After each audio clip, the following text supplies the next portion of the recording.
Hello, my name is Jason, and today we're going to talk about what is differentiated instruction, um, how teachers can differentiate, a few ways that teachers can use their classrooms or how to prepare their classrooms, how it looks in the classroom, and then we're going to end with a few examples of what you may think is differentiated instruction but is not. Differentiated instruction and its principles. Defining differentiated instruction is just an approach where teachers can use their curriculum to maximize each student's learning, and it's not a single strategy but a framework.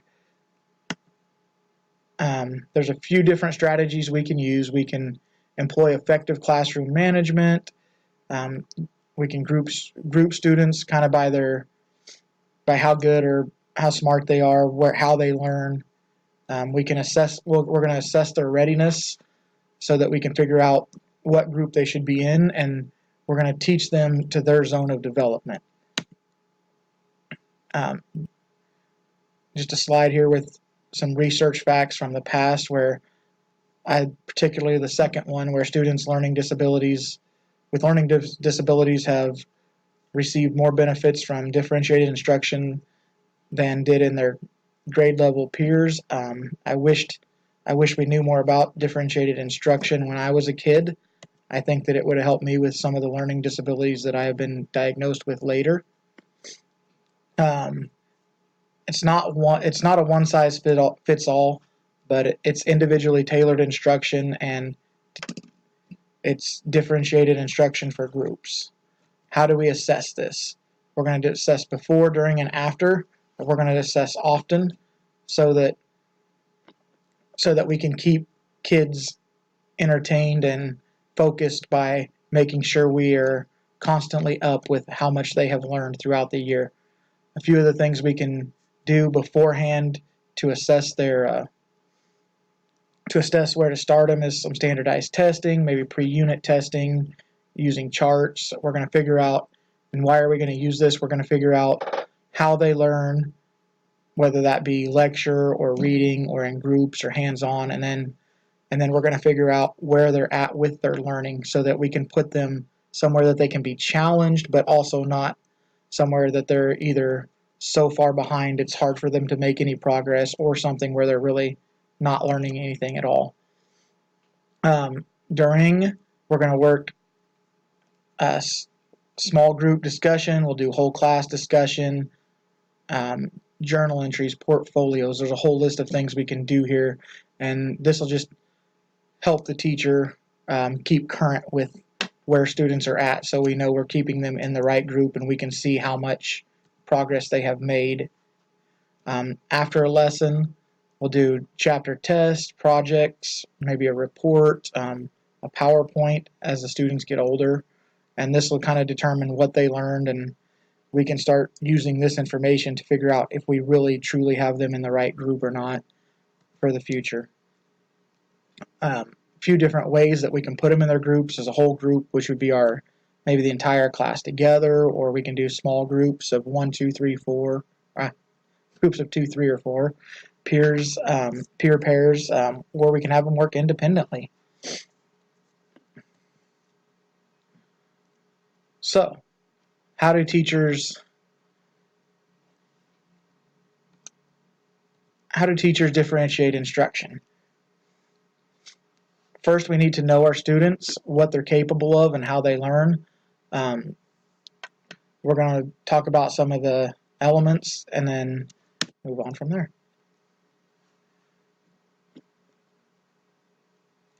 So we're going to find and learn their readiness, which we talked about a minute ago, which means basically what level are they at. I obviously don't want to put a math prodigy with somebody that's way behind.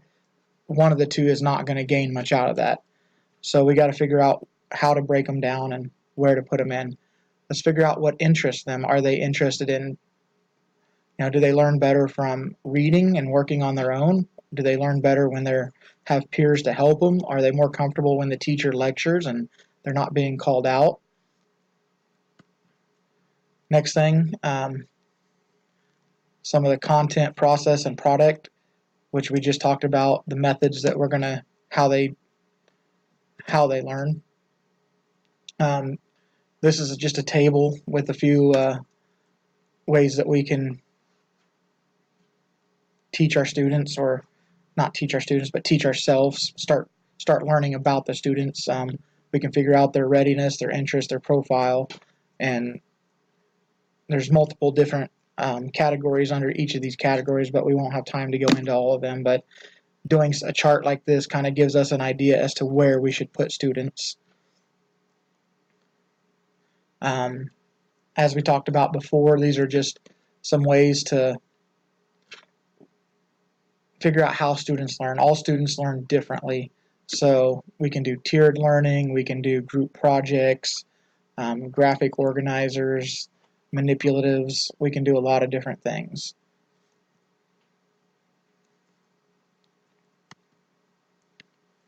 How to get the classroom prepared. A few keys to this are communicate with students, communicate with parents, organize and manage their behavior. Communication. Communication is going to be key. All students need to be challenged. We need to really talk about how the projects are assigned, the teachers' different roles, and really talk about how grades are assigned. I think that's going to be an important one with parents, and we'll get to that here in a little bit. But first, let's understand our students, like we've talked about in the first one, and figure out what we can do to help them and how we can put them in their best learning situation. Here's a few examples of ways that our students can learn, or maybe they learn best. Sometimes we can go to less teacher-led activities and more student-led activities, maybe either via small groups or whatever that may be, where now the teacher is not just standing in front of the room lecturing, and students are bored sitting in their chairs and not paying attention, because that was me back in the day. Let's let the students maybe figure it out. There's been some studies that show that when students feel like they kind of get to go their own way, they'll be more engaged with the project if you give them some options instead of just saying do it my way or the highway. And below are just a few list of ideas, different ways we can teach the students. The testing, we're going to evaluate how our students are learning. We're going to use, obviously we're going to grade them, but we're going to also use that for feedback for us for the next discussion. We're going to make instructional decisions. We're going to make feedback for students for the later, and then we're going to use it to kind of document their progress. Achievements, we're going to figure out how students performed, growth, individual improvement, and habits. Student participation, behavior, effort, and then we will also use all this information as we get into the future.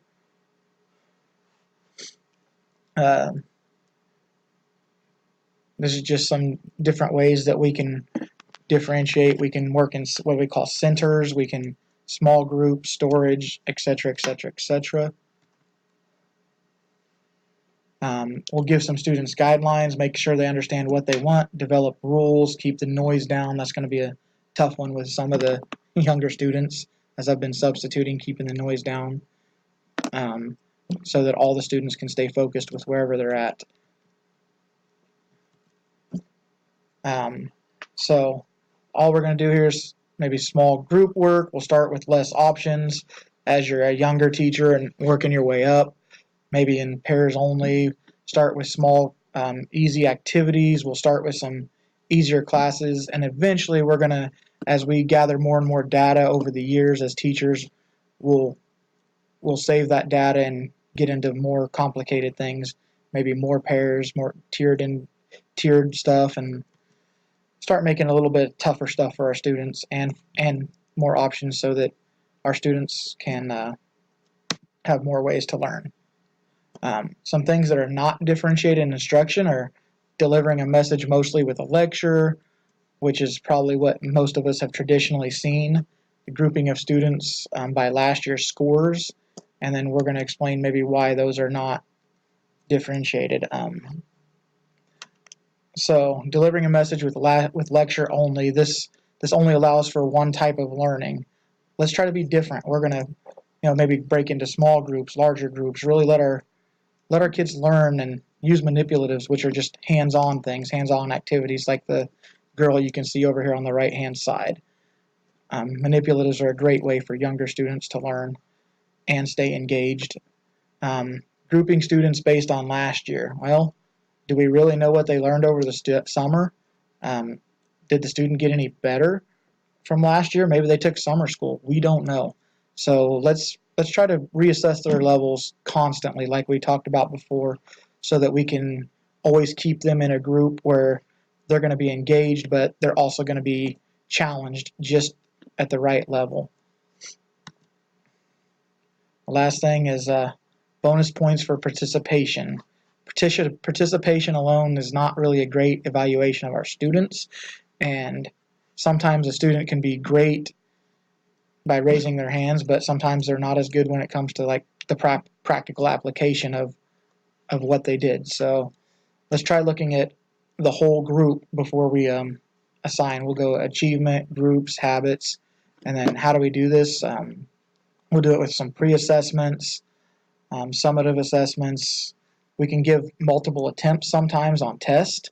And the reason I say we give multiple attempts is sometimes it takes kids longer to master things. Just because they messed up the first time doesn't mean they're truly don't know it. Sometimes it just takes a couple times. A lot of people come into a test and they're nervous the first time or whatever it may be. Different kids learn differently. So let's truly see if they don't know it or if they were just something was off the first day they gave a test. So we're going to maybe give them a couple attempts at a test. And then we're going to make the grades an accurate level of their achievement.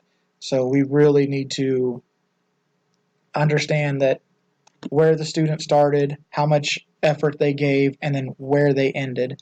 Because obviously each kid is a different starting point. So let's really do a good job of assessing accurately where our students are. All right, and that's all, guys. Thank you.